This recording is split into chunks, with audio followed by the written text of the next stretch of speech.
decorate your pennant is to use polka dots. Patterns are super vibrant and everybody will know whose tent is yours. I'm going to use polka dots by adding this acrylic paint that I have. You could also use puffy paint or really whatever paint you have lying around the house, and a Q-tip. I'm just going to dip it into the paint and start adding my polka dots. You can put them all over, you can put them in one section.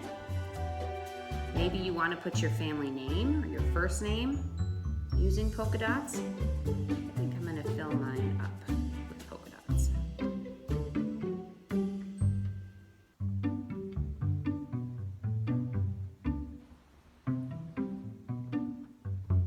You'll want to make sure that you let this dry before you try to hang it on your tent.